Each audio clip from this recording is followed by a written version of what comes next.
¿Qué tal? Bienvenidos sean todos ustedes a este programa de Rebrujados. El día de hoy tenemos un programa bien especial. Vamos a hablar sobre la evolución histórica de las emociones, los sentimientos y las afecciones. Pero para eso, antes de darle la bienvenida a nuestros compañeros y expertos, le doy la entrada al buen Alberto Márquez Zamora. ¿Cómo estás, Alberto? Muy bien, gracias, Abraham. Siempre es un gustazo estar con tan distinguidas personas, muy sabias, y tenemos, como bien dices, invitados especiales que vamos a hablar sobre la historia de las emociones. ¿Tú eres muy emocional, Beto? Fíjate que últimamente me he vuelto muy estoico. Ah, muy bien. Entonces, pero son golpes de la vida, ¿no? Sí, claro. Son golpes de la vida. Necesidades. Bueno, pues dejémonos de cosas triviales. ¿Qué tal si le damos la bienvenida al maestro Nicolás Anet, que es un amigo, viejo amigo, conocido, filósofo lagunero? Bienvenido. Pues muchas gracias. No sé qué decir. Estoy afectado anímicamente, sentimentalmente y emocionalmente. No, vamos a tratar el tema, vamos a tratar de entenderlo y vamos a tratar cómo influye todo esto en las decisiones del ser humano y los afectos. Y también tenemos a otro filósofo lagunero, el buen Luis García, como jugador. Como el jugador. Bienvenida, ¿cómo estás, Luis? Aunque de fútbol no les puedo compartir ningún conocimiento porque no sé nada, pero de filosofía intentamos un poco más que sí, ¿no? Muchas gracias por la invitación. Fíjate que fútbol es fácil, nomás di 4-4-2 y ya te quitas de broncas. Sí, ese es di números y ya. La alineación. Sí, alineación. Con eso te quitas de broncas. Sí. Oye, pero antes de eso, Luis, al maestro Nicolás ya lo conocemos de tiempo atrás. Quizás aquí no lo hemos entrevistado en este formato, pero quisiera que nos platicaran un poco de su formación, de cómo llegaron a la filosofía, así brevemente para que los que no los conocen puedan saber un poco más de ustedes. Nos empezamos con el maestro Net. Pues casi todos los que llegan a la filosofía llegan por vocación, por error o por una mala intención. No, la realidad es que yo creo que es una vocación. Lo define muy bien Platón cuando dice que el conocimiento, pues, siempre está ahí, ¿no? Siempre estamos en búsqueda de eso. Y pues no, yo en realidad cuando me lo pregunto no encuentro una respuesta. Lo cierto es que estoy aquí, algún día la he de obtener. Igual que todos, yo creo que me ha de haber gustado. No sé dónde, soy buen lector y creo que una de las de las líneas que me trajo hasta aquí fue haber leído a Hermann Hesse. Ah, sí. Pero ya desde antes me gustaba leer, entonces bueno, hay algo ahí del asombro platónico. Y Luis, ¿a ti qué te trajo al mundo de la filosofía? A mí me trajo la escritura, fíjate. Yo empecé primero en la Escuela de Escritores de Torreón. Ah, sí, en la que está en el IMSE. El que estaba en el Pilar Rioja. En la Pilar Rioja, ok. Sí, allá en la antigua estación de tren, ¿no? No. Es el Pilar Rioja, ese era el Pilar Rioja, ¿no? Sí. Entonces, y de ahí conocí a Nico y empezamos esa primera generación acá de filosofía, ¿no? Uh-huh. Entonces por ahí fue. Entonces ahora tengo el gusto compartido o tripartita también, porque pues soy ingeniero, me gusta escribir y mi gusto por la filosofía. Entonces tienes de todo un poco, ¿no? Tengo de todo un poco. Sí. Es como, ¿cómo se llama la película que tiene muchas personalidades? La que son un peloncito. Caray, ¿cuál? Bueno, fragmentado. Fragmentado, sí, fragmentado. Es como la de fragmentado. Cuando necesiten hablar de películas, sí. Aparte de las monerías que dijo Luis, es un cinéfilo de a de veras. ¿En serio? Excelente. Sí, fíjate que estaría bueno hablar un día de cine. Tenemos también un especialista aquí, pero no vino Josué. Él es también cinéfilo, le encanta el cine y yo creo que haríamos un buen tema después nos organizamos. Yo creo que sí. A mí no me inviten, yo no. De filosofía y cine. Lo que pasa es que yo me he planteado esa cuestión de filosofía y cine y luego digo, pues tendré que hablar de filosofía porque de cine pues es un gusto también muy personal. Muy personal, muy amateur, pues, sí. O sea, no tengo más más estudio o preparación en el sentido del cine, pero Sí, y la filosofía nos permite abordar diferentes temáticas, ¿no? Con diferentes Sí. enfoques y es lo bonito, pues. Ahora sí que emocionalmente hablando. pues, Yo creo que el tema viene bien, ¿eh? O sea, hablar del cine es hablar de una subjetividad muy, o de una introspección muy fuerte, porque es un diálogo muy profundo, ¿eh? Ver una película, ahí se pone énfasis en muchas de las emociones o muchas de las funciones de las potencias humanas. Y sobre todo la de la imaginación. Entonces, yo creo que sí invítenlo. A mí no, pero a él sí. No, bueno, después nos ponemos de acuerdo, ¿no? Sería Claro que sí, cuestión con de mucho gusto. organizarnos. Muy bien. Pero bueno, yo creo que el tema del día de hoy me parece muy interesante. Quisiera primero que nos diera, digamos, un panorama general de qué son los sentimientos, qué son las emociones, qué son las afecciones, cómo se distingue uno de otro. ¿Es lo mismo? En cómo se ha manejado estos conceptos a lo largo de la vida histórica de la filosofía.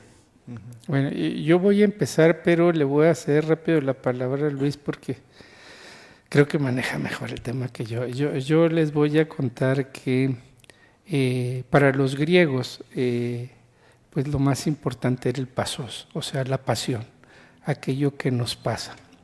De una manera dinámica o de una manera estática. ¿Por qué hago énfasis en estos dos?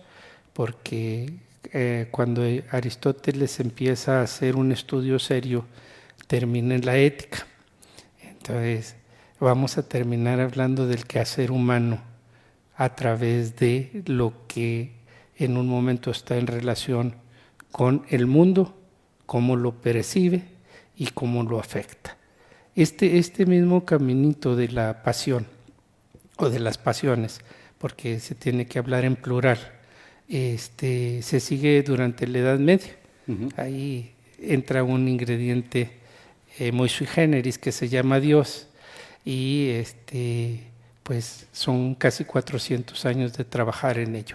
Que cuando vamos a hablar de afecciones espirituales, como lo son las pasiones y las emociones o los sentimientos, no podemos dejar de lado todo el gran bagaje que se inscribe dentro de la Edad Media y sobre todo dentro de la escolástica, que es muy rico porque la gente cree que ay, estos religiosos. Sí. No, hombre, está riquísimo. O sea, pasando la escolástica tenemos inmediatamente ahí a Descartes, pero si leemos con cuidado a Descartes vamos a encontrar que se fusiló algunas cositas que ya estaban previamente, ¿no? Entonces, todo eso está ahí, es muy interesante. Entonces, ¿dónde empieza a cambiar todo esto? Bueno, pues precisamente con el enfoque cartesiano, que la subjetividad se manifiesta a través de el cogito ergo, y de ahí se desprenden muchísimas cosas. Viene Hegel, viene Kant, y vienen muchísimas acepciones de un solo tema, que viene a desembocar en lo que hoy llamamos posmodernidad, y que es verdaderamente intrincado en la cuestión de los sentimientos y la cuestión de las pasiones. Entonces, es esa, a grandes rasgos, un estudio sin pormenorizar absolutamente nada y dejando de lado muchísimas posiciones, pero a grandes rasgos por ahí viene la cuestión. A hacerlo puntualmente sería muy interesante, pero eso yo se lo paso a Luis. Luis, ¿sí nos compartes un poco sobre esta evolución histórica de los sentimientos, las emociones y las afecciones?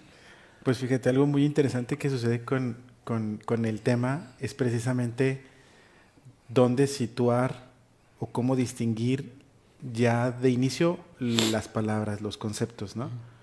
Porque parecería que estamos en el siglo XXI y que tenemos una cantidad de ciencias que serían capaces de explicarnos a mayor detalle qué es la emoción o cómo se distingue, si es diferente una emoción, un sentimiento, una pasión, un afecto. Sí. Y en realidad la urgencia que tenemos es una urgencia de mapeo, ¿no? Y puedes encontrar ahora en mucha bibliografía mapas de los sentimientos, ¿no? Hay unos que son en forma de abanico, ¿no? Otras que hacen como un diagrama conceptual, pero la realidad es que hace falta una distinción temática filosófica, es decir, que ponga no un mapa, no un diagrama, sino en profundidad cuáles son las distinciones, ¿no? A veces los filósofos lo que mejor hacemos es distinguir una cosa de otra. Ujú. Es decir, distinguir conceptualmente una cosa de otra. Entonces, ya ahorita, imagínate, parece que conocemos o sabemos o deberíamos de saber con todo lo que sabemos de la psicología y el desarrollo emocional y el desarrollo personal, deberíamos tener muy claro qué son todas esas cuestiones, ¿no? Sí. Y la verdad es que no sabemos definirlas todavía, no sabemos definir una emoción, de un sentimiento, de una pasión y dónde ubicarlas, ¿no? Pertenecen a qué facultad, pertenecen, dónde están, qué las mueve, ¿no? Entonces yo diría que si vemos la fotografía de los tiempos que corren, ¿no? La realidad es que estamos más perdidos que encontrados, ¿no? Estamos más perdidos respecto a qué es esa parte del ser humano a que le llamamos afectividad o emotividad, ¿no? Entonces, lo que dijo Nico es, una palabra central es patos, con TH en griego es todo lo que, de ahí surge pasividad, de ahí surge la palabra paciente, de ahí surge la palabra pasividad, pasión, todo viene de la palabra patos. Entonces, como todas las palabras que son súper interesantes, en patos en Homero puede tener alguna significación, ¿no? Pero es hasta Aristóteles donde se termina de concretar, y en Platón y Aristóteles, donde se termina de concretar qué significa el patos, ¿no? Eso es todo lo que con lo que nos compadecemos, ¿no? Sobre todo para Aristóteles definió patos como una herramienta retórica. Es que Aristóteles, una de sus cualidades era categorizar los conceptos, ¿no? Como, Sí. como buen veterinario, bueno, era veterinario, le encantaba La taxonomía. La taxonomía, exactamente, gracias Beto. Si no estuvieras tú, ¿qué haría? Si no estuvieras tú? Hizo este ejercicio, Sí, ¿no? De sí. definir las cosas y ponerles un nombre y describirlo, ¿no? Sí, exactamente. O sea, Aristóteles quería como encontrar la organización lógica de la realidad, ¿no? Y es donde parten las definiciones de los animales por especie y subgénero. Todas estas cuestiones surgen a partir de la lógica aristotélica y era un buen biólogo, era un buen... Sí. Le gustaba la botánica, le gustaba la zoología, y eso le da una perspectiva bastante naturalista a su tratamiento de las emociones, al contrario de Platón. Ujú. Platón no le dio un tratamiento tan organizado, psicológico, biológico al tema de las emociones. Platón, como buen Aristóteles. idealista, dividió nada más toda la afectividad en dos, ¿no? Bueno, en tres, pero la última es lo más espiritual, lo más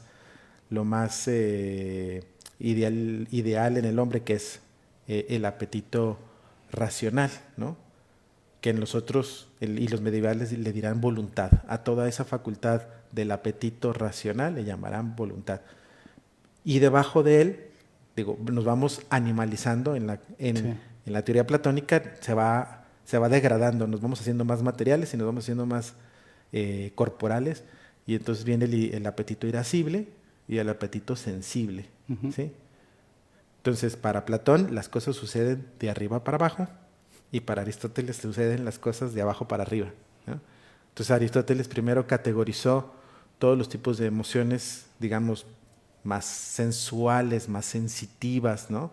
O sea, el sentimiento viene de sentir, ¿no? O sea, viene de la palabra de los sentidos externos, ¿no? De tocar, de oler, ¿no?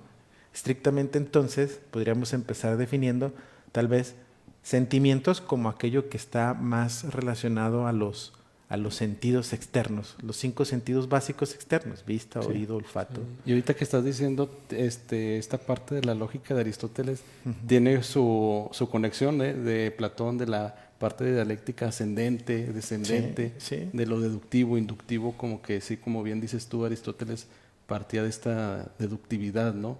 De lo genérico, va clasificando, ¿no? De lo Categorías. De lo particular a lo general. De lo particular a lo general, Sí. Aristóteles es parte de la realidad y de ahí va tratando de categorizar, encontrar las similitudes, ¿no? Es decir, de lo que se parecen todos los seres vivos, ¿no? Y de ahí va subiendo de nivel. Platón es al revés. Platón parte de las ideas, de decir qué es la vida, y de ahí a la deducción hacia abajo, ¿no? Esto es importante porque Platón va a tener una apreciación de los sentimientos desde arriba, desde las ideas. Sí. ¿Sí? A veces creemos que son muy similares, Platón y Aristóteles, es maestro y alumno, ¿sí? Pero realmente en algunas cuestiones son diametralmente opuestos, ¿sí? En el tema de las emociones creo yo que sucede esto, ¿no? Platón es, al poner todo lo que está como apetito sensible, como lo básico, que compartimos, por ejemplo, con otros seres vivos. Con las plantas y con los animales compartimos el apetito sensible. En eso no nos distinguimos una planta de un mamífero, de nosotros. Bueno, nosotros somos mamíferos, ¿no? Pero me refiero a cualquier otro animal. No nos distinguimos en el apetito sensible, no nos distinguimos. Todos buscamos satisfacer el hambre, cubrirnos del frío, digamos, una sensación de protección o de seguridad, ¿no? Entonces, en ese apetito sensible, digamos, estamos todos compartidos en eso, ¿no? El apetito irascible será un poquito más complejo. Ya es lo que nosotros entenderíamos como una emoción o una emotividad más de lo psicológico, ¿no? Ok. Lo irascible está ahí, o sea, ya empiezo a sentir ira, enojo, coraje, todas las desviaciones que nos mueven, ¿no? Entonces, digo, ¿por qué ponemos a Platón y Aristóteles ahí? Porque son los pilares con los que se va a discutir toda la historia, ¿no? Por supuesto, o sea, pasaron muchas cosas antes con los presocráticos y con Homero ¿sí? Pero es lo que tienen estos grandes pensadores, ¿no? Que sintetizan, resumen, organizan todo el conocimiento anterior. Sí, la Sistema, eso. O Del conocimiento. sintetización. Ajá, Sí. es que muchas veces y yo pero sí del conocimiento, ¿no? De organizarlo, que fue para mí la gran labor de Aristóteles, como ya lo habían dicho, como biólogo, como con la taxonomía, ir organizando el conocimiento, que eso ayuda mucho a tener una progresión continua del conocimiento. Aunque Platón fue un gran, digamos, no sé si definirlo como idealista, bueno, tenía su postura bien definida, ¿no? Su idea del mundo, su visión, su cosmovisión. Aristóteles fue más concreto, fue más terrenal, fue más, no sé si filósofo fue más científico que filósofo, ¿no? O sea, como era el preámbulo de lo que sería ahora las ciencias modernas. Es un primer acercamiento de la filosofía de la naturaleza, ¿no? Sistematización. Fíjate cómo si me tranquilizo lo digo bien. Nomás es cuestión que me tranquilice. Sí. Ajá. Yeah. No, yo creo que hay mucha similitud también entre estos dos personajes. Sí. Y lo propio de Aristóteles es precisamente esa palabra que no se puede decir, sistematización. O sintetizador. Hay cosas más difíciles de decir. Sí. No.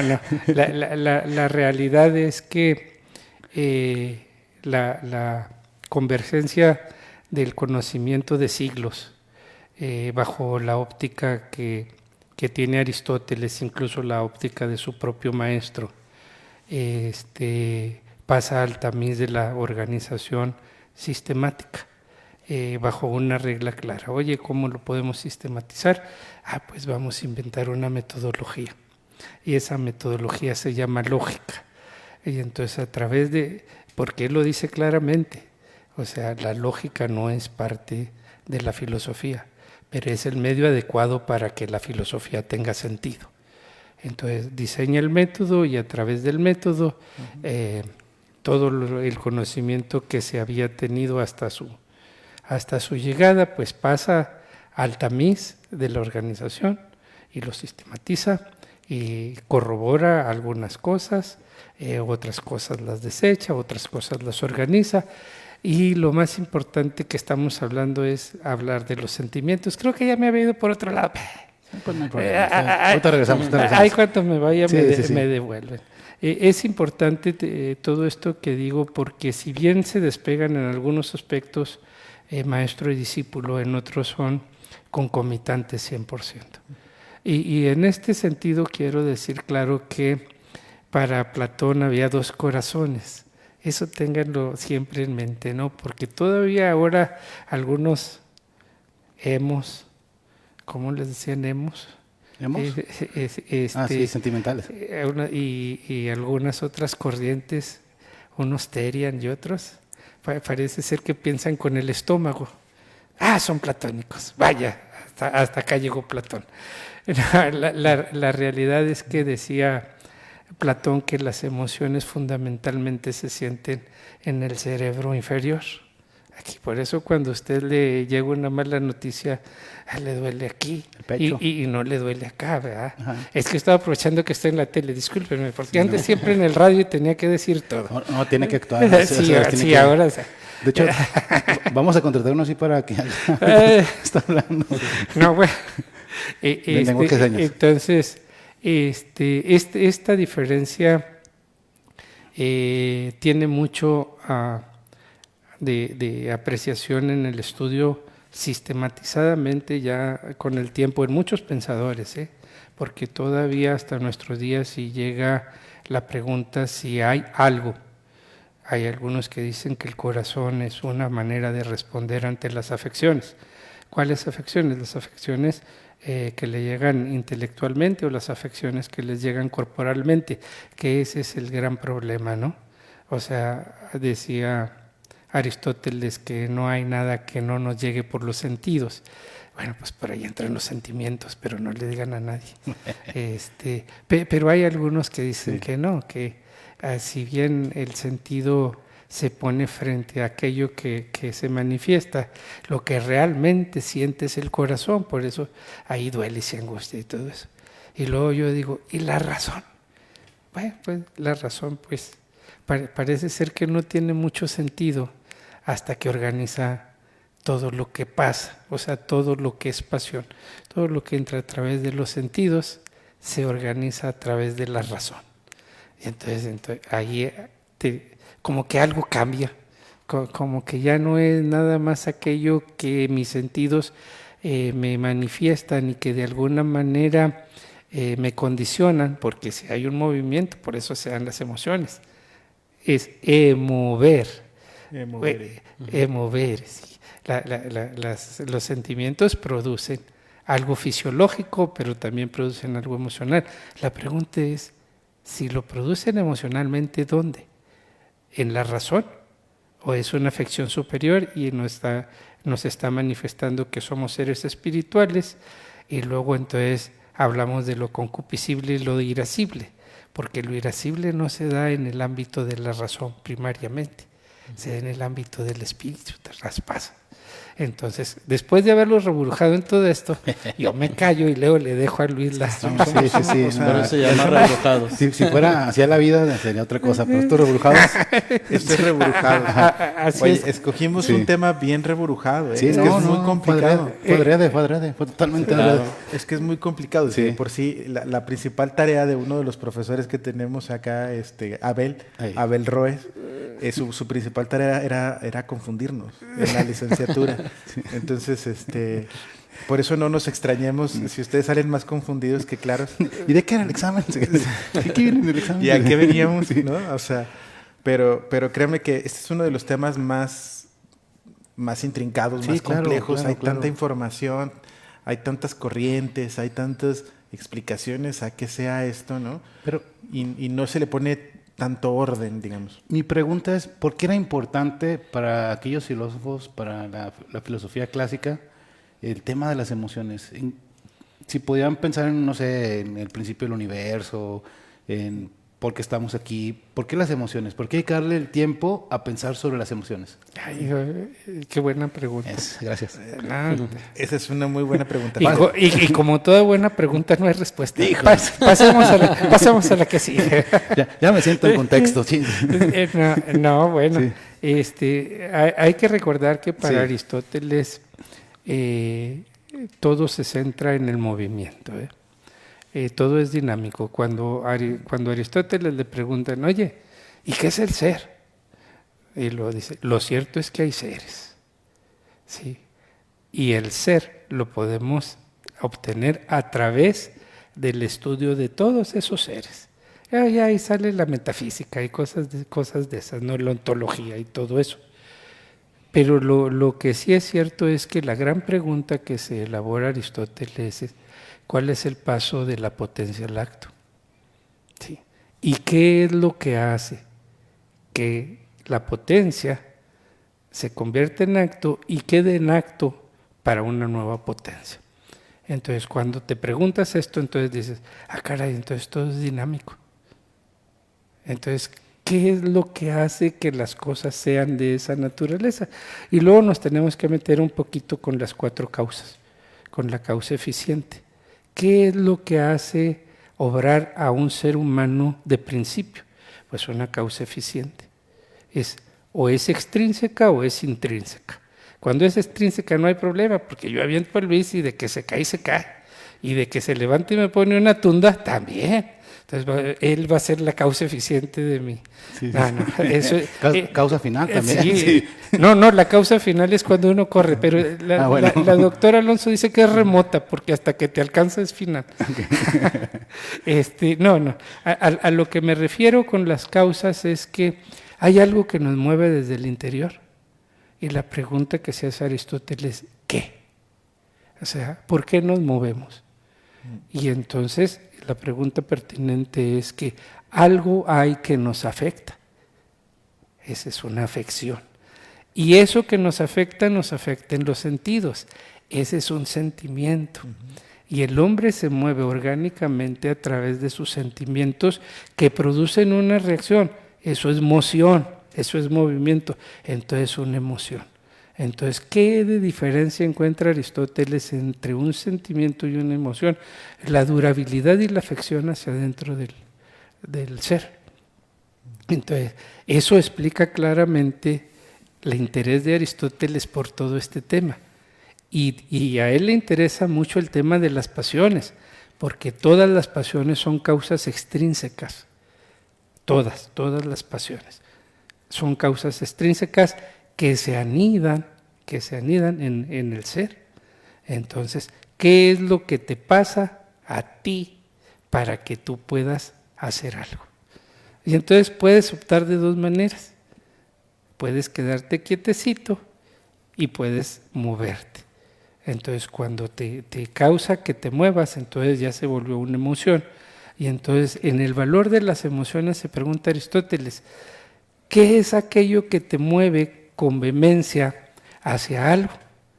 Bueno, en el ámbito de la razón es que has encontrado que eso que te mueve con vehemencia se llama fin. Dice Aristóteles que todo principio tiene carácter de fin. Así es que todo lo que te mueve como una sensación y luego una pasión, te mueve por un fin. Pero cuando te mueve por un fin, te mueve por algo que no está ahí. O sea, no es una causa eficiente, no es una causa secundaria, sería si te mueve como fin medio, pero cuando te mueve por un fin a más allá, entonces resulta de que las emociones, los sentimientos y las pasiones nos provocan a reflexionar sobre aquello que está allá. Y nos mueve, ¿hacia dónde? Hacia aquello que consideramos bueno.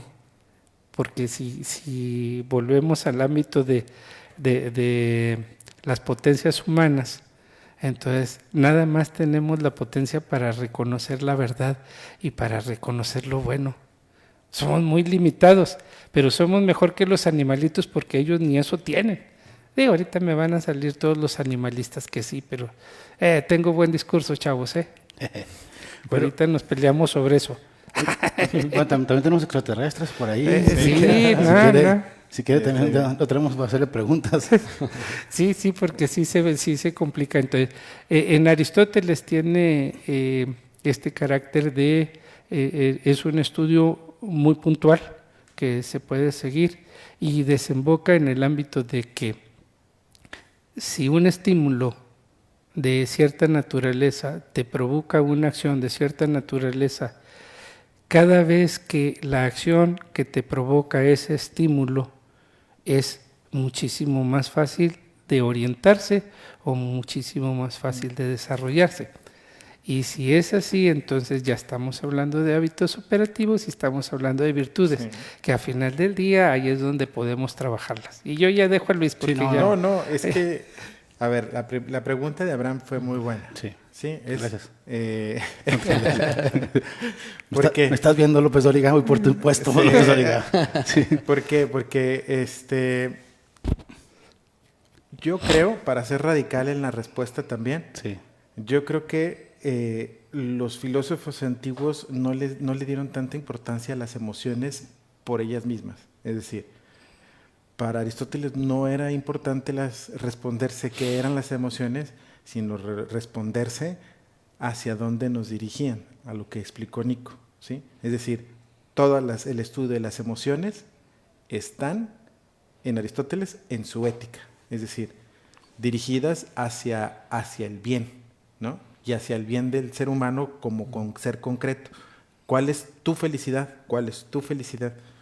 Entonces, la importancia de preguntarse por las emociones es funcional respecto a lo importante y lo más relevante en nuestras vidas, que es cómo tener una buena vida, cómo ser feliz. Esas son las verdaderas preguntas, las más importantes. No es que las emociones no sean importantes, sino que estaban incluidas ahí, ¿no? Ahora, la cuestión muy, muy contemporánea, muy posmoderna, es que sí, para nosotros sí es muy importante tratar de respondernos qué son las emociones y nada más, ¿no? O sea, me refiero a que sí hemos dejado de ver cuáles eran las preguntas relevantes para nosotros y por qué ahora, bueno, a mí me pasaba, no sé si a ustedes les pase, ¿no? De cuando uno empieza a estudiar psicología moderna, ¿no? Del siglo finales del XIX para acá, dices, ¿y a poco no había psicología antes? O sea, ¿o a poco no había, a poco el descubrimiento del yo, ¿no? Que todos están en el descubrimiento del yo, si fue, o el descubrimiento del inconsciente con Freud, ¿no? Que es algo muy, muy para acá, como si antes de Freud nadie hubiera hablado de este tipo de cuestiones, ¿no? Pero yo creo que la cuestión es que para los antiguos, sí, primero se preguntaron por el origen del universo, por el principio de todas las cosas, por qué es por lo que sea el ser, ¿no? Porque hay cosas y porque tenemos un universo poblado de seres y no más bien un universo vacío, ¿no? Sí. Ya más socráticamente nos preguntamos qué es el bien, por qué nos sentimos atraídos hacia el bien, por qué las personas se comportan mal.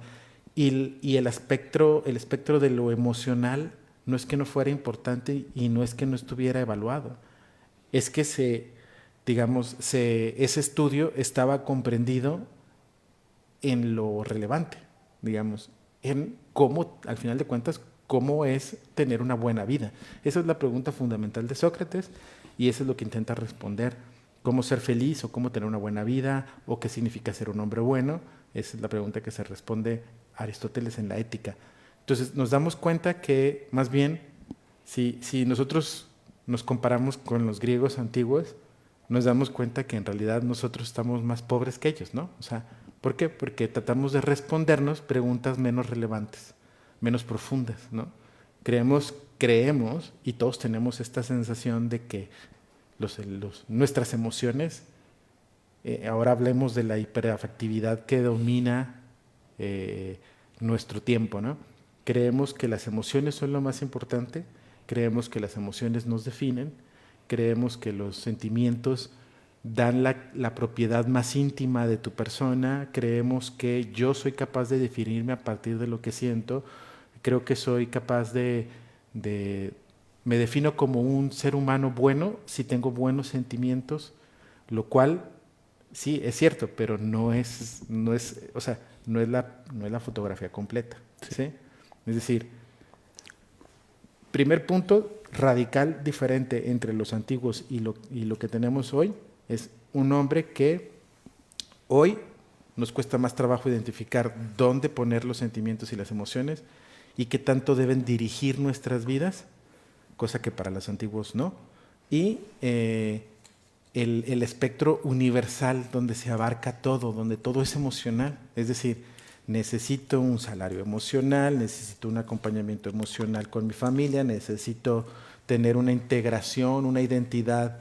Todo el tema de la identidad personal es una identidad emocional, es decir, veamos cómo los sentimientos, las emociones, los afectos para el hombre contemporáneo es universal, o sea, no nos sabemos identificar, ni nos sabemos definir, ni nos sabemos contemplar desde otra perspectiva que no sea emocional, ¿no?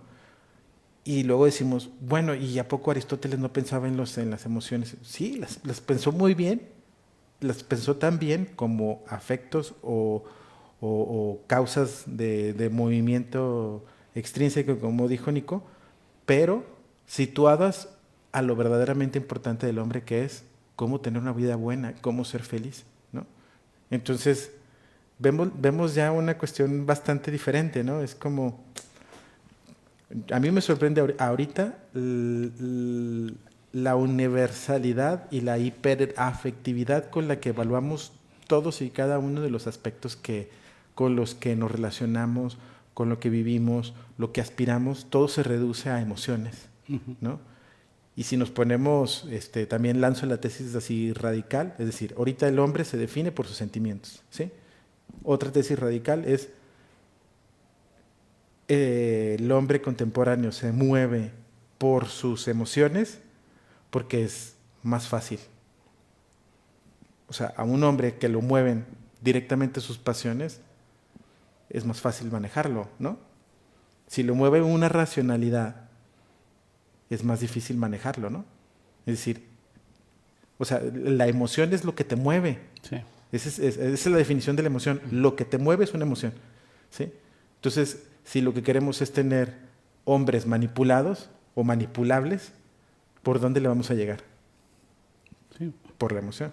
Bueno, ya últimamente es por las drogas, pero fuera de eso, por los vicios, ¿verdad? Y yo pensé en Coppel. Dije, también las deudas. es parte de. Sí. Esos son peores, esas sí te destruyen. Sí, te destruyen. Esas sí te acaban, Yo estoy temblando, digo, yo estoy de acuerdo. Bien, quisiera hacer un comentario muy, muy elocuente, intelectual, pero no lo voy a hacer. Voy a hablar de Intensamente, la película de Disney, Sí. que habla justamente de esto, las emociones, ¿no? Que está la persona con una cabeza y están todas sus emociones controlándolo y dirigiéndolo, y la alegría y la ira, y Josué que no vino también, o sea, que es como el cine, pero es esta visión ciertamente más emotiva del ser humano. El ser humano es un manejo de emociones que las emociones te controlan, ¿no? El famoso vive intensamente. Tienes que vivir todo con intensidad. Todo en la vida al límite, pero que no es nada más que una visión consumista del mundo. O sea, es algo... Ese vive intensamente viaja mucho, pero gasta mucho. Vive mucho, pero gasta mucho. Debes de tener cosas de marca. O sea, es parte como de una dinámica social donde las emociones es como el ganchito. Van agarrando tus emociones. Tenemos un buen amigo y colega, Carlos Adolfo, que es mercadólogo. No está condenado al infierno él se arrepintió a tiempo, pero en la mercadotecnia hablan mucho de esto, de tienes que hacer que tu público conecte con tu producto, ¿no? Entonces, pégale las emociones.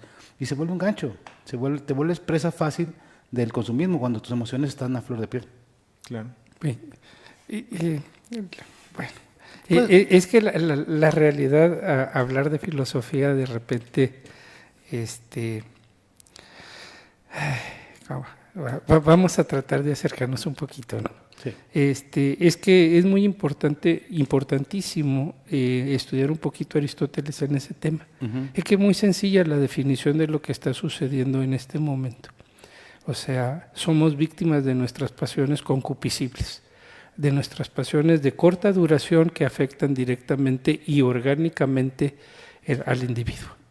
Las pasiones irascibles, todas que están tamizadas por la recta razón.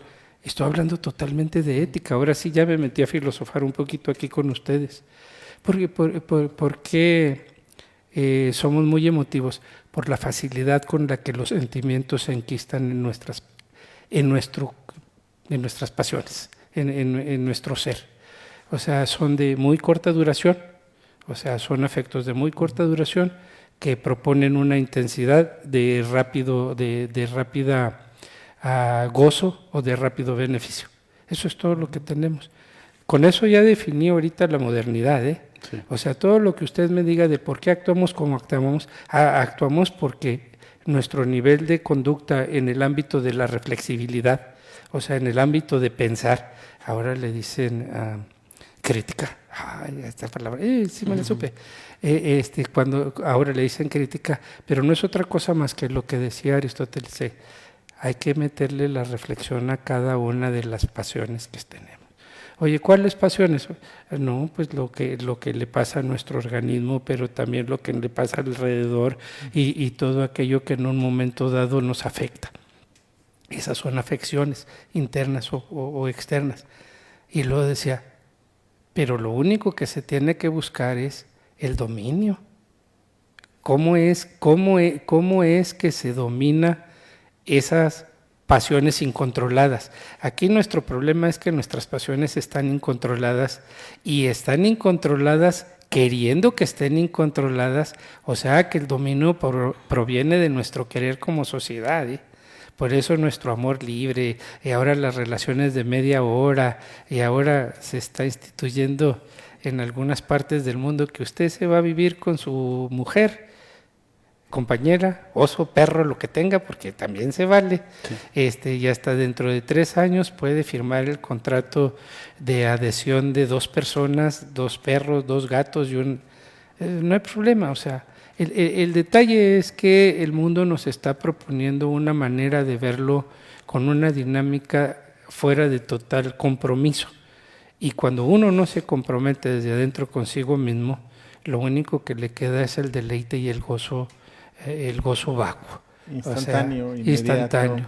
La satisfacción inmediata. Entonces, eso es lo que está en la sociedad. Pero eso lo analizó Aristóteles con lupa y dijo, todo aquel que es presa de sus pasiones desenfrenadas va a terminar mal, ¿no? Y luego dice, entonces, ¿qué es lo único que tenemos que hacer? Pues analizar las pasiones a través de la recta razón. O sea, que es la crítica, antes decíamos que era la reflexión sobre un proceso y luego valorarlas. ¿Es propio del ser humano? Sí. Bueno, pues adelante. Oye, y si es propio del ser humano, pues hay que repetir el acto cuantas veces sea necesaria para que se haga habitual. Y luego de que se haga habitual, sea potencialmente, esto es bien importante, sea potencialmente medido, controlado. Eso se llama virtualidad. Aquí y en China, aquí la virtualidad, es que un mundo virtual, es un mundo posible. Entonces, por eso Aristóteles dijo, cuando usted sea virtuoso, amigo, o sea, cuando esté toda ordenada su potencialidad, ya no tiene nada que hacer, va a ser feliz por antonomasia, porque ya logró corregir todo lo que en un momento le propone el medio, el plexo, la publicidad, lo que usted quiera, ya logró controlar que todo aquello que le llegue sea modificado y estructurado mediante la razón para su consumo. Si no tiene eso, pues va a ser víctima. ¿De quién? De sí mismo. Es que el mercadólogo no impone nada, El mercadólogo pone la idea. Pone señuelo. Y usted es el que la acepta. Punto. O sea, Pero- si no tiene la capacidad necesaria para aguantar una coca bien fría como ahorita, es que ya tenemos rato hablando, así es que cualquier desvarío ya. Pero es que, pero pareciera como que se habla de personas muy espirituales, el abstenerse, digamos, de las pasiones. A mí me da la impresión que no sé si la mayoría de la sociedad, no sé si no tengo un estudio, la verdad lo hablo al aire, creo que no tenemos ese dominio completo de las pasiones. Porque de entrada no estudiamos filosofía todos. Lo vemos en la prepa como historia filosófica, no se profundiza Aristóteles. Y la brújula normal de la sociedad son las religiones. Y muchas religiones hablan de esto, del controlarse. Incluso las orientales también hablan de un dominio de sí mismo. Lo del budismo también habla del pensamiento correcto, de la palabra correcta, del acto correcto, de este dominio de sí mismo. La propuesta, digamos, espiritual o la propuesta filosófica es el autodominio. Pero, Por supuesto. ¿mande? Sí, claro. Sí, claro. Pero ¿qué pasa con el resto de la sociedad? ¿Cómo podemos, los que no hemos leído a profundidad a Aristóteles, tomar esta idea como positiva? Porque Aristóteles lo dice muy claramente, ¿no? Pero ¿cómo se le transmite esto a alguien que no lo ha leído? O sea, ¿cómo se convence? Pero déjame precisarte, porque no es una cuestión de haber leído o no haber leído. O conocer. Es una cuestión de educación en sentido antiguo. O sea, educar y formar significa contención también. Ujú. Aprender, o enseñar a dominarse, ¿no? Sí. Y eso, dice, no, el que haya un maestro de ética no significa que es la persona más correcta y educada y bondadosa, ¿no? Es decir, no es una cuestión de leer o por el hecho de que yo sí haya leído a Platón y a Aristóteles, ya por eso voy a ser más ordenado y más medido. No Sí. necesariamente, me refiero a que los controles, como dices tú, tanto como de orientación, del control de las pasiones y del manejo de las pasiones siempre han sido, pues si no las religiones, Ujú. la misma sociedad, ¿no?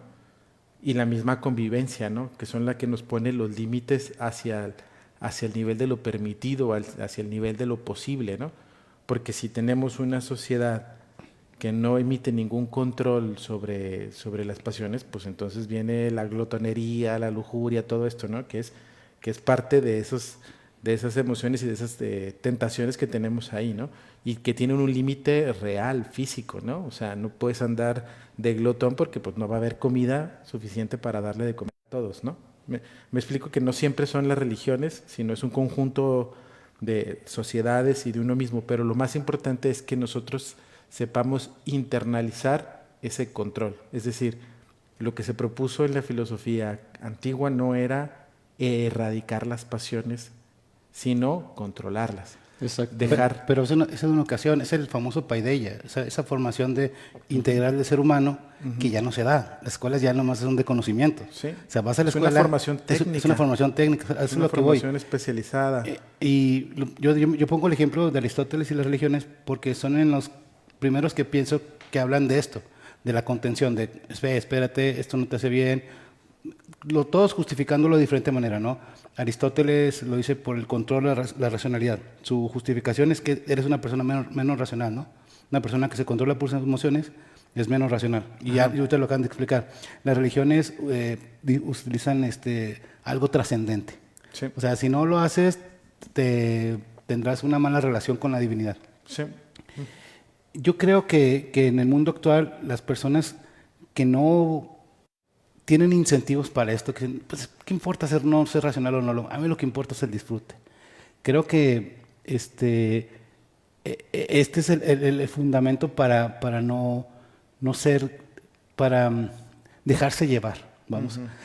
Porque la verdad es que, no sé, no conozco a todo el mundo, pero pareciera por los medios de comunicación, pareciera por las películas, que cuando menos hay más propagandas por dejarte llevar por tus emociones. Por supuesto. Si yo no conozco a todo el mundo, no puedo decir que todo el mundo lo hace. O sea, no, sería una falacia si yo lo dijera, pero sí por los medios de comunicación, y no todos, ¿verdad? Porque sí algunos, pero sí se ve veo una tendencia hacia un contenido más que promueve esto mismo, ¿no? Esto ir Los en contra. rockstar, Ajá. la vida de los narcos y la vida de los rockstars y la vida de los futbolistas y grandes deportistas, todo está enfocado a muere en el intento de volverte rico, porque volverte rico es el poder satisfacer todas tus emociones Ajá.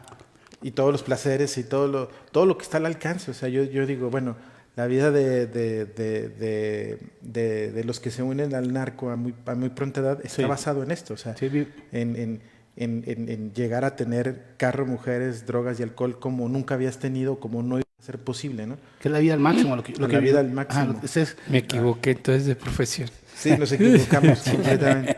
Pero fíjate que la promesa de contención, al menos en la filosofía, en la religión, sí está a llevarte a un ámbito más trascendente o espiritual, ¿no? al cielo. Ajá. En el ámbito filosófico también es trascendente, pero es una trascendencia, digamos, un poquito más ordenada a lo que permanece.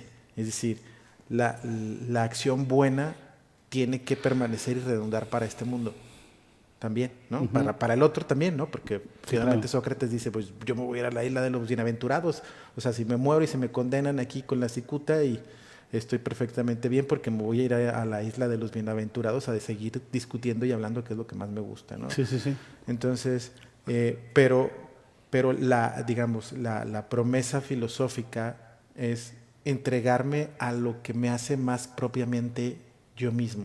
Es decir, a lo que me hace más perfectamente un hombre, ¿no? Que es la palabra, la razón, la sana convivencia, la felicidad. O sea, finalmente la promesa de que renuncia a tus pasiones. No, a ver, no es renunciar, ni es Controlar. erradicar, Ajá, ni ajá. es, sino es, no, y tal vez ahí, ahorita que tú dijiste que andabas medio estoico estos días, esa es una de las cuestiones que que le podemos achacar ahí al estoicismo. A mí me gusta mucho el estoicismo, pero eso le podemos achacar que está en el intento de erradicar, Pero- de no llegar a sentir, ¿no? Pero el estoicismo De ataraxia. promete la ataraxia, exactamente. Sí, que es la bueno. vida imperturbable. Y la pregunta aristotélica sería, ¿y eso es posible? Porque finalmente somos seres vivos. Eso Bueno, ahí es- es la parte del estoicismo, como bien dices. Considero, leyendo las meditaciones de Marco Aurelio, de Epicteto, de Séneca, ¿no? Sí. No es tanto erradicar las emociones, sino más bien vive las emociones, pero teniendo un equilibrio, ¿no? Con esta parte de la razón, la ataraxia, vivir serenamente, tranquilamente, ¿no? Y bendita la filosofía que nos ayuda a ahondar, pensar, analizar, porque de alguna manera no agota ningún conocimiento, ¿no? Sino nos ayuda siempre a establecer más horizontes. Y por ejemplo, en este caso de la psicología, que a veces dicen que del yo de Sigmund Freud, pues sí, a veces tienen unos matices no tan precisos, porque como bien dices, pues sí, ya tenían muchos antecedentes antes, ¿no? Con el idealismo alemán, Sí. Schelling, Fichte, Sí, sí, sí. Con Santo totalmente. Tomás, deben de San- leer la psicología en Santo Tomás, es Exactamente, preciosa. Santo Tomás, está Fyodor Dostoyevsky, que Sí, también. pues, en ruso, ¿no? Y a veces le damos una connotación, como tú bien dices, de reconceptualización bastante fuerte, que se pierde el sentido de la finalidad, como bien decía, ¿no? Nos vamos más al objetivo, lo práctico, ¿no? Lo funcional. Y ahí vienen las neurociencias que nos tratan de ayudarnos a comprender que se llama con la amígdala, el comportamiento viene con la corteza prefrontal. Si tenemos un estresor, pues es porque se activa el sistema nervioso simpático de huida, lucha, pero hay algo más y no podemos dejar que, pues sí, la neurociencia nos ayuda, ¿verdad? Pero siempre estar abierto a diferentes horizontes, perspectivas. ¿Me dejas ahondar un Por poquito favor, en, lo que quiera. en el tema que Por favor. sugeriste? Ya se me olvidó, pero dejen que hago memoria. No, es que tiene que rebobinar porque sí Sí. dije de repente digo, Sí, pues es que también duró media hora con el speech, Luis, Sí, no, y luego no. ya se me olvidó. No, mira, yo creo que, o sea, primero hay una falsa posición en el mundo con esto de dejar de lado los macrorrelatos, ¿no? Y uno de ellos es la verdad, y otro de ellos es la finalidad metafísica Sí. o aquello que explique por sus causas las cosas. Dejamos los grandes macrorrelatos, lo primero que perdimos es el sentido común, o sea, en otras palabras, perdimos el rumbo. Esto es una sociedad que ha perdido el rumbo. Y en ese sentido todo es posible. ¿Qué es lo que ha venido desarrollándose para que esto suceda? Bueno, pues este es un ataque frontal a la institución que más debe en un momento dado de frenar todo aquello que es un impulso. Las pasiones descontroladas son impulsos como los animalitos. Y por eso Luis no puede tener dos, porque si no, pues, ¿cómo le iba a hacer? Con una y ya no puede. Yo con una y a medias y ni siquiera. Pero si fuera cuestión de impulsos, pues tendría 4. ¿Verdad? A esta edad yo creo que no podría, pero déjenme emocionar. Esa es la diferencia gráfica entre la bestialidad y la distinción entre la racionalidad humana. Esta distinción así muy somera a la que someto estos dos ámbitos comienza con la educación. A Luis le faltó decir una palabra, se llama cultura. O sea, nosotros estamos inmersos en una serie de relaciones necesarias, por eso el doctor Polo dice plexo. Es una serie de ramificaciones que se da aquí en los nervios de por aquí adentro. Entonces, pero es una conectividad prácticamente absoluta con todo nuestro interior. Bueno, pues nosotros estamos relacionados con el mundo de mil maneras y absolutamente. No hay Robinson Crusoe en ningún lado. Y este Robinson Crusoe ficticio, que es el consumista, que lo han dejado solo, lo han dejado al garete de sus propias emociones, porque consumes porque no tienes, y cuando tienes una emoción que te satisface y te planifica, no necesitas del objeto que la produce. Entonces esto es muy sencillo. ¿Y por qué ha pasado todo esto? Bueno, pues porque nos quitaron a la familia como la primera educadora y la primera reguladora de este tipo de pasiones y emociones. Desde que estamos chiquitos, mira, estaba chiquito mi hijo y luego se ponía a hacerme el berrinche en el supermercado y con una nalgada tenía para saber que no podía hacer todos los berrinches que quisiera. Sí. Entonces, ahora te hace el berrinche y le tienes que comprar al supermercado, porque si no terminas en el bote. Y entonces, ¿qué es lo que ha ido sucediendo? Esta falsa adquisición de derechos, porque es una falsedad. Yo creo que los derechos que se tienen deben de trascender las acciones y no estar sometidos al límite de la pasión. Bueno, es que el derecho es una transfiguración de la emoción. ¿Sí? O sea, si el derecho es todo lo que puedo hacer, entonces se transfigura con la emoción, ¿no? Es decir, ¿por qué no convertiría en derecho todo lo que quiero? Pero todo lo que deseo. Eso es en la modernidad, y como yo no lo entiendo, hágase de cuenta que ni lo oí. No te creas, es que ese es el problema. Vivimos en un mundo que han convertido los deseos en derechos. Y este mundo así medido y así explicado, pues va a terminar en un caos, porque los derechos subjetivos, o sea, por eso tienen que haber LGBTHIJKLM, y se va a ir hasta el infinito, le van a tener que inventar letras al alfabeto, porque son derechos subjetivos y va a ser tantos como humanos haya. Y al último, el perro que no se siente perro, que no se siente gato, ni se siente gato porque es vegano, ni... ¡Ay, Dios mío! O sea, es un sinsentido. A eso me refiero cuando digo que se ha perdido el sentido común. Y en Aristóteles es la reunión y reunificación de todos los sentidos, y estoy hablando de todos los sentidos fisiológicos, los 5, y luego tenemos los sentidos internos, y el sentido común se encarga de reunificarlos a todos para dar una expresión concisa de todo aquello que se te presenta. Pues ya lo perdimos. El problema es dónde lo dejó la sociedad. Y ahorita tú lo decías, Todos, no todos, no, y no se necesita, y no se necesita tampoco ser genio, ni ser filósofo, ni si vas a una comunidad rural, de las que todavía no tienen mucho contacto con esta era hipercivilizada, lo dije bien, el sentido común es el que priva. Y no se necesita ser un genio para saber que si te comes 3 kilos de harina al día, vas a terminar obeso y con diabetes. Y tampoco se necesita ser un genio para saber que si no duermes tus 8 horas vas a tener problemas. Y tampoco se necesita ser un genio para saber que tienes que tener cuando menos ciertas horas de trabajo físico para que el cuerpo también se acondicione. No se necesita nada. Ahora necesitamos que todo eso nos lo transmitan a través del teléfono celular en forma de ciertos spots que algunos nos dan risa y algunos nos ponen en el banquillo de los acusados, sí. Y luego para hacer el movimiento normal para que nuestro cuerpo esté saludable necesitas gastar una buena parte de tu fortuna para ir a ver a las muchachonas que están en el gym, porque no mejoras, pero sí ves a las muchachonas que están en el gym. Entonces, yo creo que esto es un absurdo.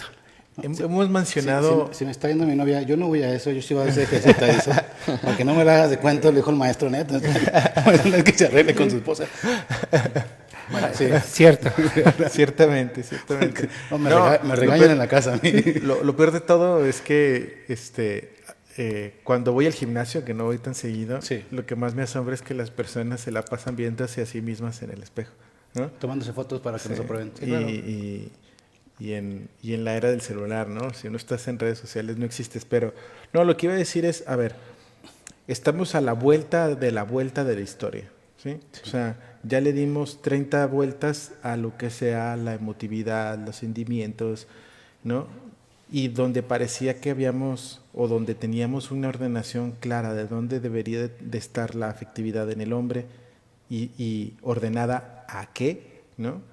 Le damos otra vez la vuelta a la historia y yo creo que ahí en medio hay muchas cosas que se perdieron. Es decir, todo lo que dijo Nico es, a ver, perdimos el sentido de la ubicación del fin, ¿no? ¿Para qué? O sea, ¿están ordenadas a qué? ¿No? Las emociones son buenas, no son buenas ni son malas, son sobre todo parte de una operación interna que nos mueve y que nos mueve hacia algo. Lo importante no son ellas mismas, sino hacia lo que nos mueve, ¿no? Dónde las ubiquemos y hacia dónde las pongamos, ¿no? Entonces, lo segundo es que hemos olvidado que son operaciones, precisamente que son algo que se mueve. Digamos, el hombre contemporáneo tiende a pensar que somos prisioneros de las emociones y no somos conductores de las emociones. Es decir, que todo lo que yo siento es irremediablemente así. O sea, que no podía evitar sentir miedo, deseo, atracción, repulsión, todo como si no hubiera ningún filtro que está sujeto dentro de mí, que yo tengo dirección y que yo puedo decidir cómo. No puedo decidir si lo siento, si lo que siento lo siento o no lo siento, sino cómo lo siento, con qué intensidad y con qué duración, ¿sí? Sí. Otra cosa que nos hemos olvidado, es decir, hemos olvidado la operatividad de las emociones, primer punto. Hemos olvidado que no son importantes por ellas mismas, sino por una finalidad superior. Y yo creo que también nos hemos olvidado de que no dirigen el ámbito de toda nuestra actividad, ¿no? Ni están ahí para ordenar todo lo interior.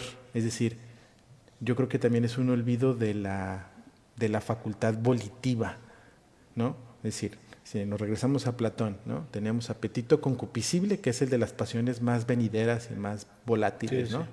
El apetito irascible, que es aquellas emociones que me permiten mayor duración. Es decir, yo necesito, para terminar una carrera completa, una carrera profesional, no necesito de una emoción ahorita, necesito de una motivación continuada a querer aprender, a querer esforzarme, a disciplinarme, y para eso necesito coraje, motivación, voluntad, disciplina, ¿sí? Entonces ese es el apetito irascible, el que me permite aprovechar el movimiento de la emoción por más tiempo, ¿no? Y nos hemos olvidado del tercer tipo de apetito, el apetito racional. Y tú puedes decir, ¿cómo puede ser posible que deseo algo racionalmente? Es decir, es un deseo ordenado, es un deseo racional. Y decía en el famoso ese inicio de la metafísica aristotélica, capítulo 4, todo hombre desea naturalmente conocer la verdad. Desea. O sea, como que hemos pensado que el deseo es necesariamente desordenado e irracional, ¿sí? Cuando el apetito racional, que esa es la definición de voluntad como facultad espiritual o racional en el hombre, es Sí. apetito racional. Es decir, cuando yo quiero algo porque me atrae racionalmente, porque yo sé que eso es algo bueno, ¿no? Entonces yo creo que esa es la vuelta de la historia, ¿no? Hemos perdido el sentido de las emociones, hemos perdido el sentido del dominio y la conducción de las emociones, hemos perdido la idea de que hay cosas que se desean más allá del placer o del dolor, sino porque, a ver, el ejemplo de la carrera, ¿no? Una carrera profesional es complicada, es estudiar, son 5 años, no me aseguro un trabajo, ¿y por qué lo sigo, no? Tener una familia es complicado, requiere disciplina, requiere mayor control financiero, la convivencia, ¿no? Entonces, ¿por qué es deseable, no?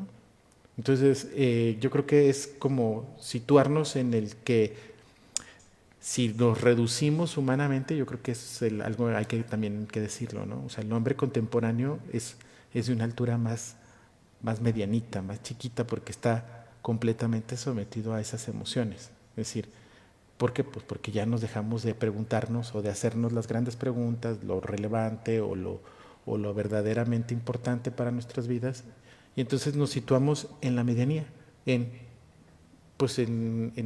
preocuparme por de aquí a mañana.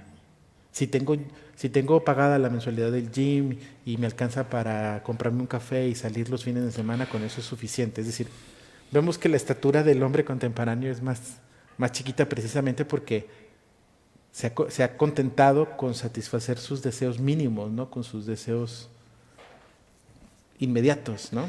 Pero ¿habrá un responsable de este cambio? O sea, Sí. ¿habrá Sí, algo específico que haya producido este cambio de sí, la visión, por lo menos del hombre moderno? Sí, pues para no caer en las conspiranoias y en esto, pero yo creo que sí hay o sea, históricamente, que la historia es mucho más compleja, pero venimos de la Ilustración y del racionalismo que intentaba poner al hombre purificado, ¿no? Puras ideas, pura racionalidad, pura matemática, pura lógica, y se nos olvidó que las emociones sí estaban ahí, que sí las teníamos que sentir, que sí era bueno sentirlas, pero era conducirlas, ¿no? No erradicarlas.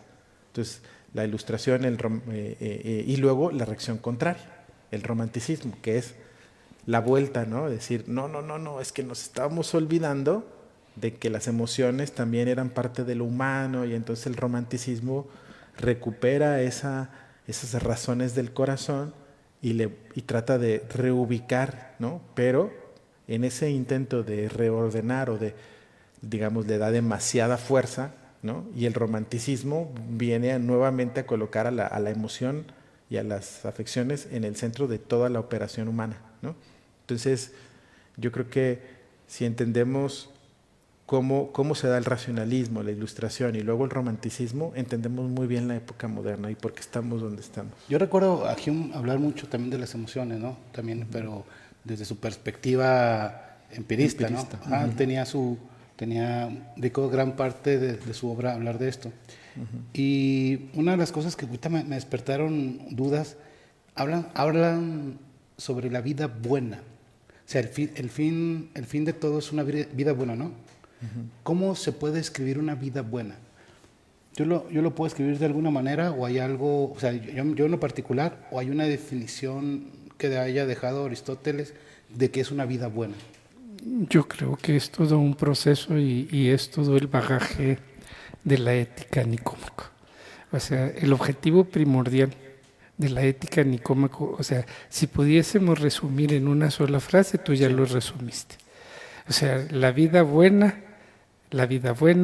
está las instrucciones para una vida buena está en este libro. O sea, ¿qué es la vida buena? Es aquella que a través de la recta razón, o sea, nos pone como indicios, esto es teorético, la norma. O sea, encontramos la norma a través de la reflexión sobre el quehacer humano y la encontramos como propia, así como propia del ser humano, proponiéndole una actualidad o una actualización o una manera de actuar o una naturaleza, llámese como se le quiera decir, que le prodiga la especificación de su esencia, o sea, alcanzar el máximo grado de su esencia. ¿Cuál es el máximo grado de su esencia? Pues hacer de sus dos facultades, el intelecto y la voluntad, que sean junto al acto. Ese es todo. O sea, cuando estamos hablando de la voluntad y la voluntad está en el acto propio de su propia en el acto de su propia naturaleza, el acto y la voluntad son uno, es unidad, y igual con la intelección. Entonces, ¿qué dice Aristóteles? Es una especie de atraxia, es una especie de paz. ¿Qué es lo que se busca? Esa paz permanente se llama felicidad. Ahora, ¿cuándo es permanente? Cuando el acto es de acuerdo a la potencia. ¿A qué se refiere Aristóteles? Es un proceso continuo. O sea, si acto y potencia no se agotan en la naturaleza, entonces no se va a agotar tampoco la búsqueda de la felicidad, porque Aristóteles era muy pragmático.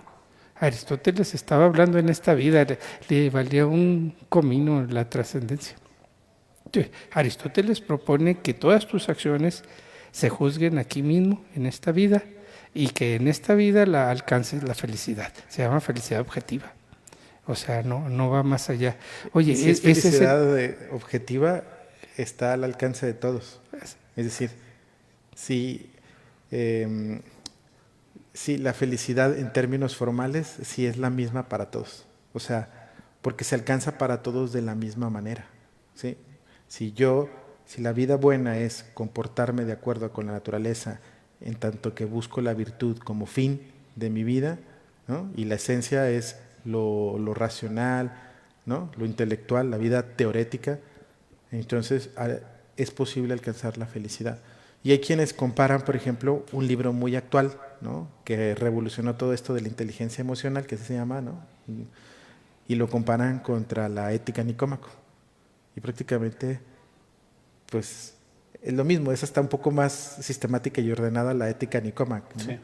Entonces, pero bueno, yo digo que esas son las alturas de los tiempos que nos toca vivir, ¿no?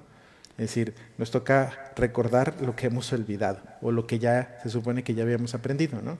Ahí está Aristóteles y ahí sigue, y yo creo que nos sigue enseñando cosas, ¿no? En esta parte me surge la pregunta, cuando escribe esta obra con instrucciones, como bien dice maestro, la ética Nicómaco, ¿no se podría indagar como si fuera una incoherencia de Aristóteles en el momento que tenía roces con Nicómaco?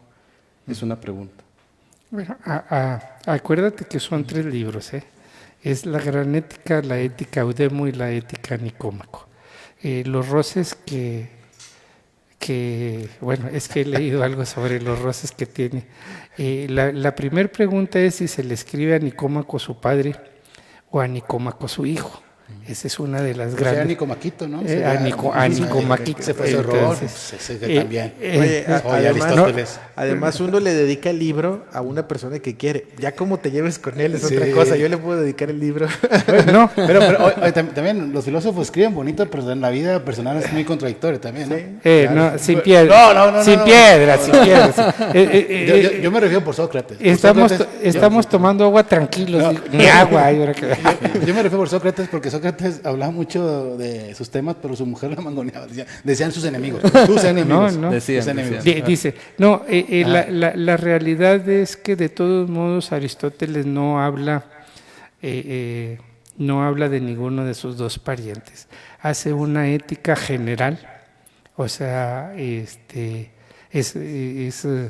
una investigación. Es que hay que hablar de Aristóteles como el investigador que es y la sistematización que da de todo. Pues a final del día, voy a poner una analogía. Cuando usted lee El Príncipe y luego dice que Maquiavelo es un hijo de su tiempo, entonces no entendió que la investigación que hace precisamente Maquiavelo sobre todo lo que ya se estaba dando, ¿sí? Y que de alguna manera propone una sistematización y dice, si usted es malo, pues esto es lo mejor para ser malo. Punto. Pero ya todo estaba escrito como malo, no descubrió absolutamente nada. Es algo muy similar a lo que sucede con Aristóteles. Ya está todo ahí. Lo que hace Aristóteles es cómo es la mejor manera de llegar a eso que Platón propone en el mundo de las ideas. Así. Y luego dice, de dos maneras. O nos venimos desde arriba con una fuerza espiritual que no sé cómo está, ¿verdad? Y que nos va a regir en todo momento, que es el intelectualismo socrático o platónico, que nos dirige a través de la inteligencia. Y dice Aristóteles, bueno, pues lo cierto es que no es muy buen director, porque yo he visto a los que sí saben mucho actuar de una manera muy... Entonces dice Aristóteles, debe de haber otra mejor manera. Y esa mejor manera que hay es en la educación de la voluntad. No hay otra. O sea, usted puede conocer todo lo que quiera y si su voluntad está flaca, usted va a ser un flaco operante. O sea, todas sus decisiones van a tener un marco de error muy grande. Entonces, si usted es un intelectual que hace de la práctica intelectual algo correcto, o sea, piensa las razones rectamente y las repiensa correctamente, y tiene una fuerza de voluntad que se alinea así con su conocimiento, pues usted va a lograr el objeto de ser lo más perfectamente posible como ser humano. Al final del día, Aristóteles dice que hay que ser perfectamente coherente con aquello que está propuesto desde Píndaro. ¿Verdad? Llega a ser quien tienes que ser. Y eso es todo lo que hace Aristóteles. Oiga, usted quiere ser humano de veras, así, tenga, esta es la receta. Así. Y entre más la siga, mejor le va a salir. Es que yo, cuando habla usted con los jóvenes y luego les dice que un atleta de alto rendimiento tiene que ser un atleta virtuoso y tiene que ser un operante en hábitos operativos de 9 o 10 horas diarias. Caray. Pero si usted le dice que usted es una persona y que quiere llegar a ser persona como una segunda naturaleza y tiene que obrar las 24 horas del día bien, eso es muy cansado y eso es muy pesado. Sí, sí. Entonces usted como persona nunca va a llegar a ser un atleta de alto rendimiento. ¿Y qué es lo único que proponía Aristóteles? Sea un atleta de alto rendimiento ético y va a ser feliz cuando lo logre. Entonces eso es todo. Y le dejó el entrenador, le dejó la manera, el modo. La dieta. Sí, le dejó todo menos la voluntad. Y ahí es donde tenemos el problema. Muchos de los problemas a los que se refería en la pregunta hace un momento es que no hay una sistematización para la educación de la voluntad.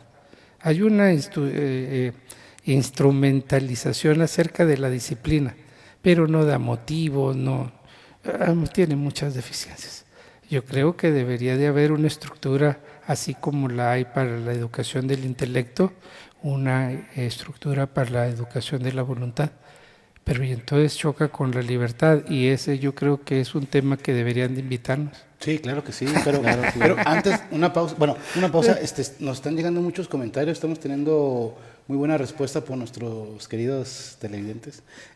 Por ahí Luz Elena Bernal nos hace varias preguntas, Adolfo Villarreal también, y el profe Mario Márquez también nos está comentando varias cosas. Les agradecemos por las preguntas a lo largo. Rafa Delgado también, fíjate, ¿Te acuerdas de Rafa Delgado? De hecho, sí, creo que sí. Buen amigo, buen amigo. Le mandamos muchos saludos. El maestro Mario creo que tenía una pregunta, ¿no? A ver, sí, por ahí ¿Quieren sí. traer alguna pregunta de ahí? Sí, por favor. A ver. Sí, sí. Bueno, creo ahorita que, Sí. creo que, si no mal recuerdo, mencionaba sobre si eudamonía o ataraxia. Pues la eudemonía es la felicidad, es el buen demonio. Es que el buen demonio... El daimon. ¿Eh? Que era el daimon. Bueno, en Grecia antigua es el buen intérprete, así, porque es aquel que de alguna manera conoce el mundo y lo interpreta de buena manera y lo vive de buena manera, eso es todo. Y hay seres espirituales, como lo menciona Platón, que son buenos, y es el daimon bueno. Entonces, en ese sentido, es muy diferente a la atraxia que se propone desde el estoicismo. El estoicismo tiene muchas fallas, pero si algún día me invitas, las platicamos, Claro ¿no? que sí, con mucho Está gusto. interesante, Claro que sí. una dialéctica No, de lo bueno y lo malo del o estoicismo. sea, entre las fallas que yo detecto precisamente está en este dejarse llevar. La filosofía griega junto con el pueblo griego y su cultura tenían una propensión desde Homero, Hesiodo, y los poemas tienen una propensión a la tragedia, y tienen una propensión al sellado de la tragedia, o sea, como un factum. Entonces, este factum está muy en el pensamiento estoico. El designio supera toda acción humana, toda voluntad humana y toda libertad humana. Y el buen estoico es aquel que interpreta el designio y se pone en manos del propio designio como una naturaleza. Y ¿dónde radica la libertad del estoico? Porque sí la tiene, precisamente en esa entrega. O sea, En decidir si sí o no, sí, no. Sí, en estar de acuerdo. No, porque si no estás de acuerdo dejas de ser estoico. También. Así es que es la misma burra jalada por los mismos pelos, hombre. No hay manera de salirse.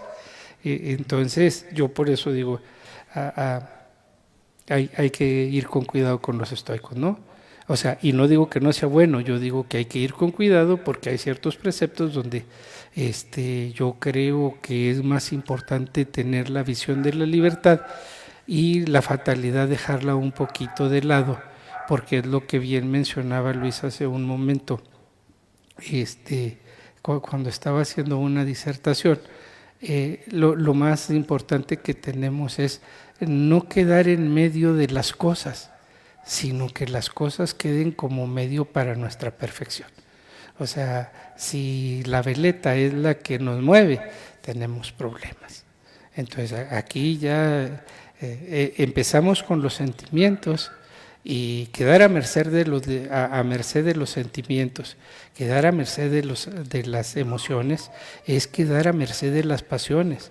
Y las pasiones están más cercas del apetito concupiscible y están más cerca de nuestras emociones muchísimo más espontáneas, muchísimo más veniales.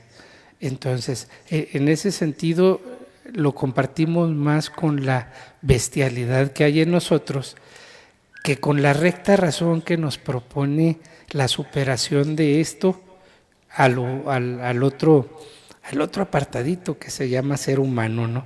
O sea, compartimos con las bestias el 99.99%, que es nuestra humanidad material. Pero ese 1% ahí que nos da la relación de ser de alguna manera distintos y entrar en otra categoría, que es nuestra propia racionalidad. La racionalidad es darnos cuenta de quiénes somos. Y quedar por debajo de ese quiénes somos, donde nos encontramos como seres de otra categoría, pues es sobajar el espíritu.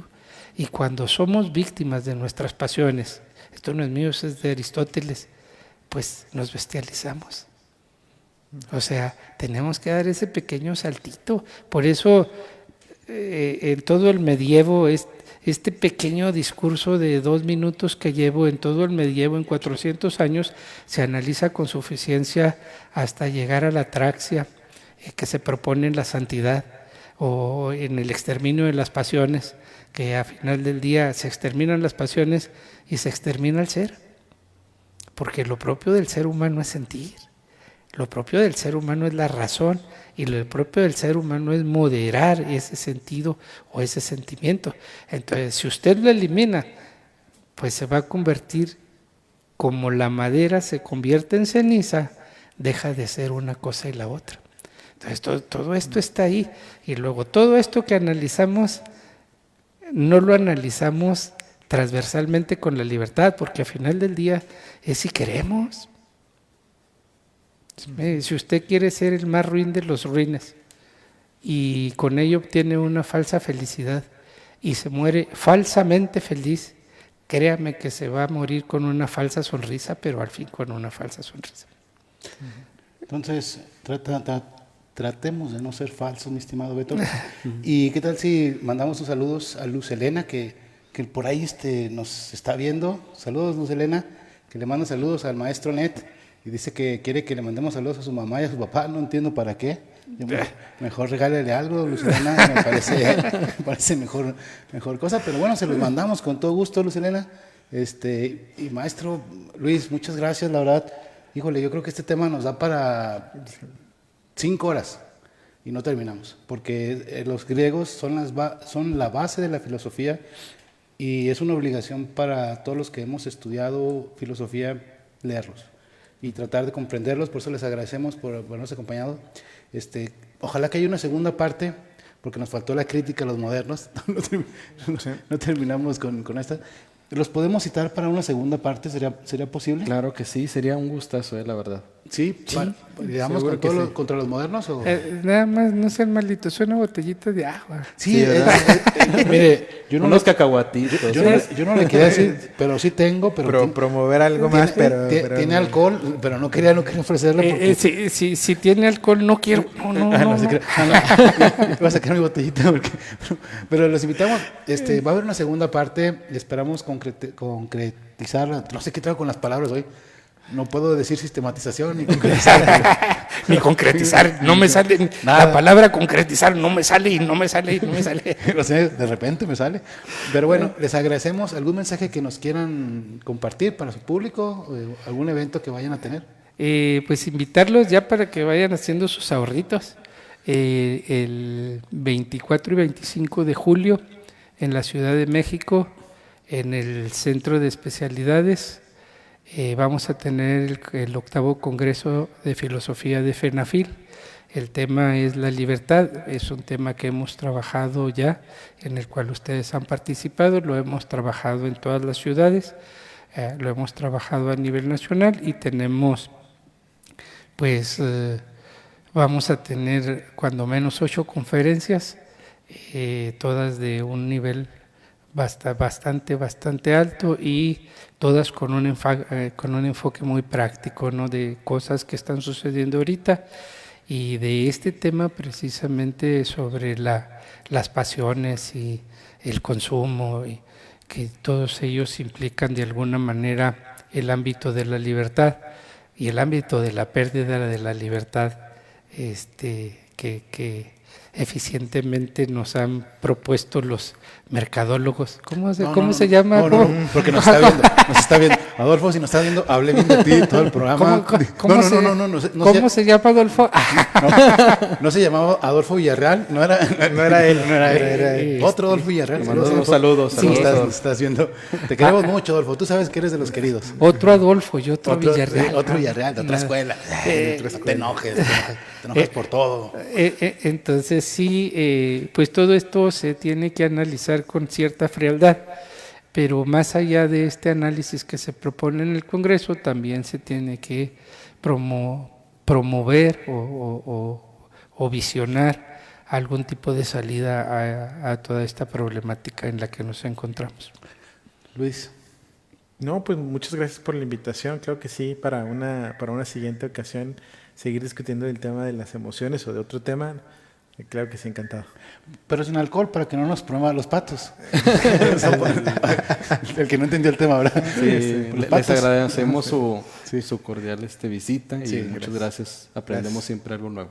Luis, amigo Beto, unas palabras de tu público. Bueno, pues gracias siempre por escucharnos y la filosofía nos permite siempre abordar los diferentes tipos de temas y pues nunca agota el conocimiento, ¿verdad? Y bueno, no queda más que agradecerle a los que nos vieron en Facebook, Adolfo, a Luz Elena, ¿qué nombre? El maestro Mario. Qué bonito nombre. El maestro Mario, a Delgado, Rafael Delgado, ajá. ¿Quién más por ahí nos vio? Ay, ¿quién dice? A Carlos. Adolfo Villarreal. Adolfo Villarreal, ya ves, nos estaba viendo. Perdón. Saludos a todos. Saludos a todos. Saludos a todos y los agradecemos por su compañía. Espero practicar la palabra sistematización para la próxima sesión y nos vemos. No se olviden que esto fue Reborujados. Bien rebrujados que